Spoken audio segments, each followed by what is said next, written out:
I learned the lesson of unexpected compassion when they discovered AIDS.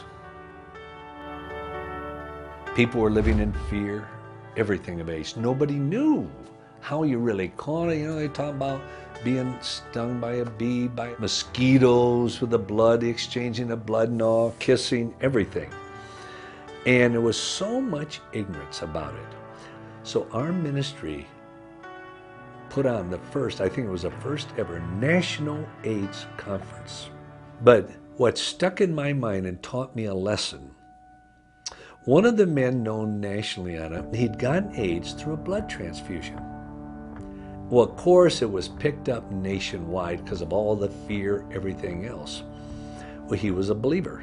And I called him and I said, would you come down and share your testimony and what you've learned? He said, oh, yes. Well, he came down and somebody told me, he said, Norm is now in the foyer. So I went out there and I walked towards him. I threw my arms around him, said, Norm, thank you for coming, gave him a big kiss on the neck. And he started crying in front of everyone. Well, everyone just stopped. And I thought, did I do something wrong? What? And I'll never forget, he put his hands, crossed them like this, and he said, thank you, thank you, thank you. I said, Norm, for what? For hugging me.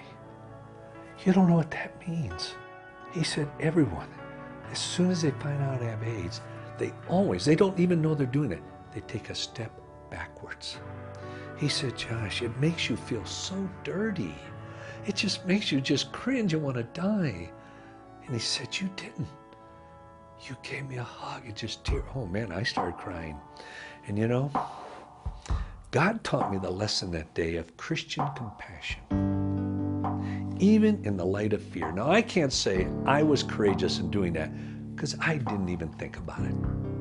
And God showed me that some of the best ways to open people's hearts is through unexpected compassion. Not expected compassion, unexpected compassion.